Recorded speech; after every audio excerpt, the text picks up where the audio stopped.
Namaste and welcome everyone. Tonight's talk is on understanding anger, and it is a deep rooted habit that is probably from previous lifetime or many lifetimes.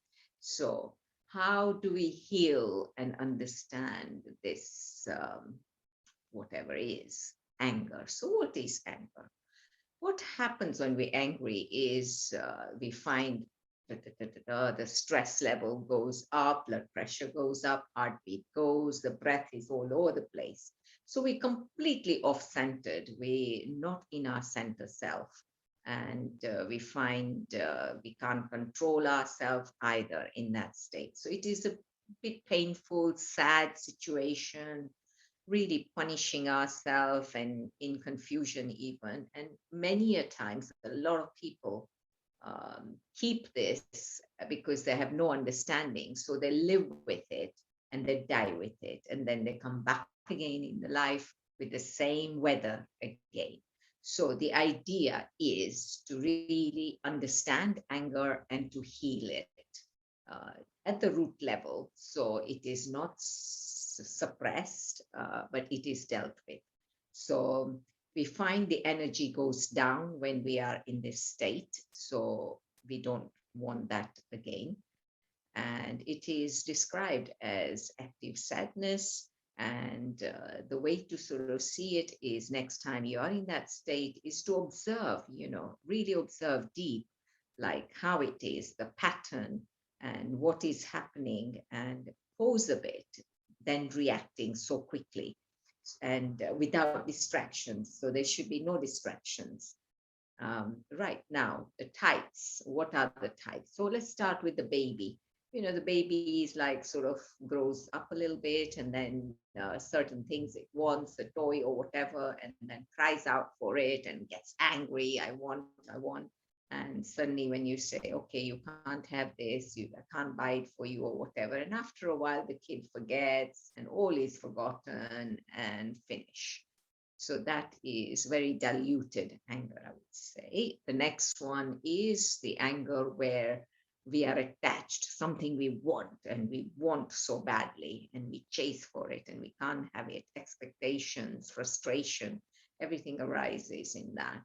So that is the next one where we are kind of trying to, not be attached, but yet we can't detach. So that is another problem where our behavior just goes very erratic.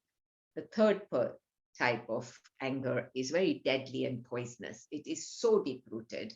And a lot of people struggle with this. And what happens in this one is people try and suppress it rather than deal with it. And of course, they look for outside objects to suppress, like saying drinks or drugs or some kind of medication and that.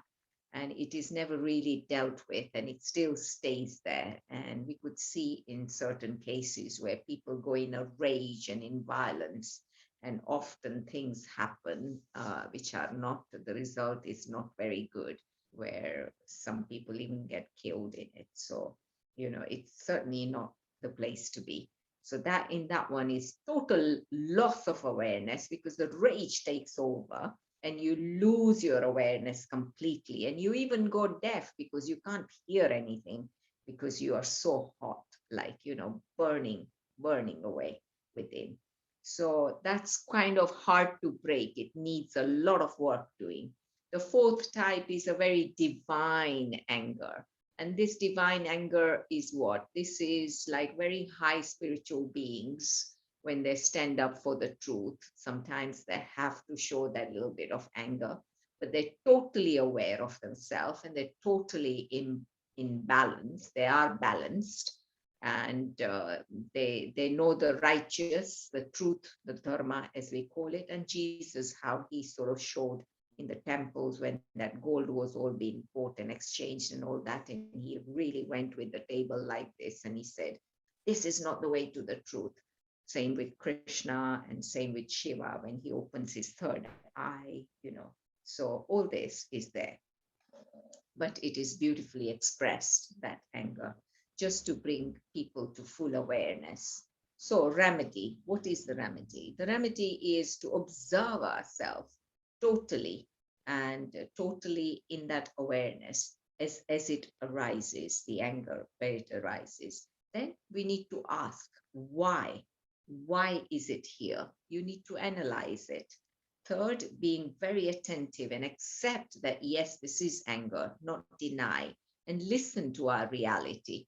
You know, that yes, it's here, and it's here. Why? For what reason? And I need to deal with it.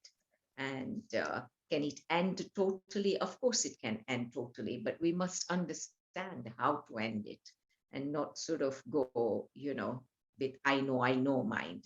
Because when we are trying to heal and understand, there should be absolutely no noise, no intellect, no mind. It is like done in full awareness because we want to see it. So 90% of the people, they observe the situation, and suddenly they jump into the memory and they'll say, yes, this happened last time, that happened here, that happened here.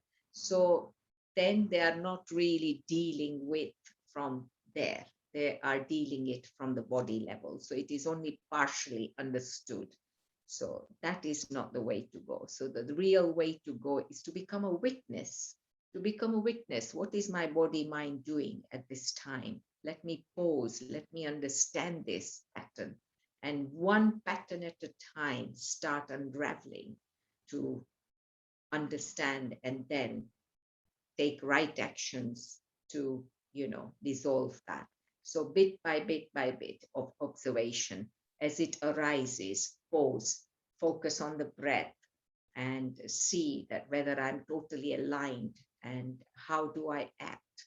So all these things we have to bring into line where there is tremendous energy when we start pausing and, really seeing it from that, the witness. There is tremendous energy to go beyond, the mind body. And that's where, we have to be. So when we control the anger, we are kind of suppressing it. So that's not the way ahead. Some of the people escape the whole situation by saying, oh, I don't want to know. I know I was angry, I don't want to know. Now, that is not the right attitude as well, because it still exists in your life and it will continue because you are not learning the lesson. So now, to get to the root of it, as you become more and more a witness of, yes, this is me like this, and my body and my mind is like this, how do I do it? And you come to balance, more and more balance, so that you are still, you are in equanimity, your breath is right, everything corrects then.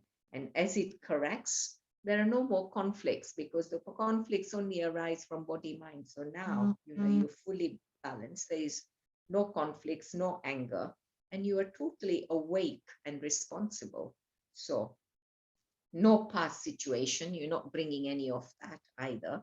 So the habit just gets killed from the root, and you release. And as you release, there is freedom there from this habit. And that's the way to go. So hope you understand this, and thank